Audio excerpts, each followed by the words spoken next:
Hello friends, welcome back to my channel. आज मैं आपको सिर्फ 5 मिनट में 40 हिप का प्लाजो बनाकर बताने वाली हूँ। तो चलिए, उसके लिए मैंने ये 2 मीटर क्रेप का फैब्रिक लिया हुआ है। ये थोड़ा शाइनिंग वाला क्रेप का फैब्रिक है, तो ये कस्टमर का प्लाजो मैं बनाने वाली हूँ। तो देखिए, पूरा 2 मीटर जो फैब्रिक है उसे मैंने फोल्ड करके बिछाया हुआ है। जो मेरी साइड है वो इसकी बंद वाली साइड है और जो ऊपर की साइड है वो इसकी खुली हुई साइड है। अभी देखिए, सबसे पहले ऊपर से हमें 2 इंच पर एक निशान लगाना है, क्योंकि हम बेल्ट भी इसी में फोल्ड करने वाले हैं। तो ऊपर से हमें 2 इंच पर एक निशान लगाना है।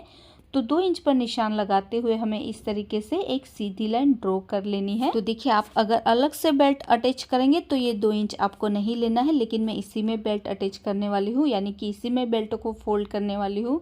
अभी देखिए, जो हमने 2 इंच पर निशान लगाया है उसी के नीचे हमें लंबाई के लिए निशान लगाना है। तो जो मेरी मेज़रमेंट में लंबाई है वो 36 इंच की है और उसमें हमें 2 इंच एक्स्ट्रा लेना है नीचे की बॉर्डर को फोल्ड करने के लिए। तो मैंने 38 इंच पर निशान लगाया है। पहले 36 इंच पर निशान लगाएंगे, उसके बाद हम 2 इंच एक्स्ट्रा लेते हुए एक निशान लगाएंगे। अभी देखिए, ऊपर से हमें हिप का निशान लगाना है। तो हिप मेज़रमेंट है 40 इंच का, तो उसका चौथा भाग होता है 10 इंच और उसमें हमें 4 इंच एक्स्ट्रा लेना है, क्योंकि हम यहाँ इलास्टिक लगाने वाले हैं, तो इसलिए हमें 4 इंच ही एक्स्ट्रा लेना है। तो मैंने 14 इंच पर निशान लगाया है। आपका जो भी हिप राउंड हो उसका चौथा भाग करके 4 इंच एक्स्ट्रा लेना है। अभी देखिए, ऊपर से जो बेल्ट का 2 इंच हमने छोड़ा है उसे ऊपर की साइड छोड़ते हुए ही हमें आसन के लिए निशान लगाना है। तो आसन के लिए किस तरीके से निशान लगाना है, हिप का 4th पार्ट करके 2 इंच एक्स्ट्रा लेना है, यानी कि 12 इंच पर हमें आसन के लिए निशान लगाना है। सभी साइज के लिए आपको हिप का 4th पार्ट करके 2 इंच ही एक्स्ट्रा लेना है। अभी देखिए, उसके आगे हमें 2.5 इंच पर एक निशान लगाना है और लाइन ड्रॉ कर देनी है। क्योंकि ये 40 हिप का प्लाजो है, इसलिए आपको 2.5 इंच लेना है। अगर उससे कम होता है तो 2 इंच भी ले सकते हैं। और क्रॉच एरिया के लिए राउंड शेप ड्रॉ कर देना है। अभी देखिए, नीचे से हम मोहरी के लिए निशान लगाएंगे। तो प्लाजो की जो मोहरी मैं रखने वाली हूँ वो 22 इंच की रखने वाली हूँ। तो उसका आधा होता है 11 इंच। तो पहले 11 इंच पर निशान लगाएंगे और 2 इंच हम एक्स्ट्रा रखेंगे, तो हमें 13 इंच पर निशान लगाते हुए लाइन ड्रॉ कर देनी है। ये देखिए, इस तरीके से हम 2 लाइन ड्रॉ कर देंगे। 2 इंच हमने जो एक्स्ट्रा रखा था वहाँ पर भी हमें एक लाइन ड्रॉ कर देनी है और यहाँ पर मोहरी का आधा करके 2 इंच एक्स्ट्रा लेना है। अभी जो आसन के लिए निशान लगाया था उस निशान के साथ हमें इसे मिलाते हुए लाइन ड्रॉ कर देनी है। अभी हमें इसकी कटिंग कर देनी है, जैसे हमने ड्रॉ किया है बिल्कुल वैसे ही। तो ये देखिए, इस तरीके से मैंने कटिंग कर दी है। अभी इसे हम खोल देंगे। तो देखिए, ये जो फैब्रिक है ये उल्टा और सीधा एक जैसा ही है, इसलिए हमें इसके आसन में सिलाई लगा देनी है दोनों ही साइड से। तो देखिए, मैंने इसके आसन में सिलाई लगा दी है। अभी हमें इसे सेंटर से पकड़ना है।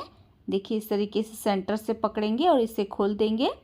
और खोलने के बाद हम पहले इसके क्रॉच एरिया पर सिलाई लगा देंगे और क्रॉच एरिया पर सिलाई लगाने के बाद हम पहले इसकी मोहरी को फोल्ड कर लेंगे।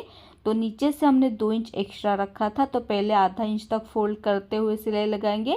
उसके बाद 1.5 इंच तक फोल्ड करते हुए हमें इसमें सिलाई लगानी है। और इसी तरीके से दूसरी साइड की मोहरी की बॉर्डर को भी डबल फोल्ड करते हुए सिलाई लगा देंगे।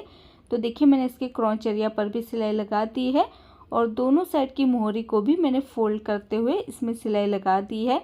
अभी ऊपर से हम बेल्ट को फोल्ड करेंगे। तो देखिए, ऊपर से 2 इंच हमने बेल्ट के लिए एक्स्ट्रा रखा था, तो पहले हमें आधा इंच तक इसकी बॉर्डर को फोल्ड करना है और पूरे राउंड में हमें सिलाई लगा देनी है। उसके बाद हमें इसे 1.5 इंच तक फोल्ड करना है। देखिए, इस तरीके से 1.5 इंच तक फोल्ड करेंगे और पूरे में हम सिलाई लगा देंगे, लेकिन थोड़ी सी जगह हमें खुली छोड़नी है, क्योंकि हम इसमें से इलास्टिक को पास करने वाले हैं। तो थोड़ी सी जगह हमें खुली छोड़नी है। तो देखिए, मैंने इसके ऊपर सिलाई लगा दी है और थोड़ी सी जगह मैंने खुली रखी है। अभी देखिए, मेज़रमेंट आपको इलास्टिक का बहुत ही ध्यान देना है। तो जितनी भी आपकी कमर का मेज़रमेंट है उसमें आपको 2 इंच कम का इलास्टिक लेना है।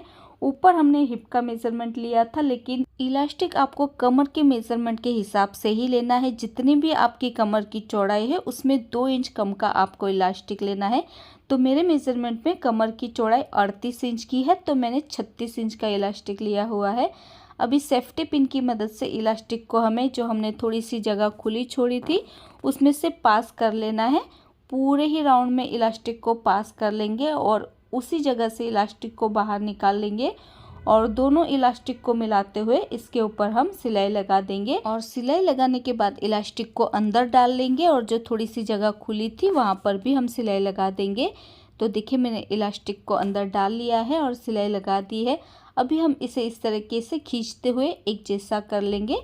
इलास्टिक हमारा प्रॉपर एक तरह से सेट हो जाना चाहिए।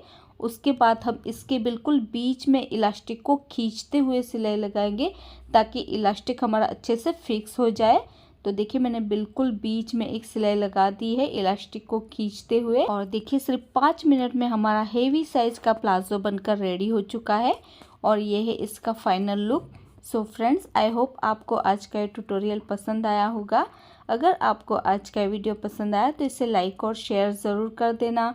और अगर अभी तक आपने हमारी चैनल को सब्सक्राइब नहीं किया है तो प्लीज़ इसे सब्सक्राइब कर लीजिए और साथ में उस बेल आइकन को प्रेस करना मत भूलिएगा ताकि आपको हमारी आने वाली वीडियो की नोटिफिकेशन सबसे पहले मिल सके।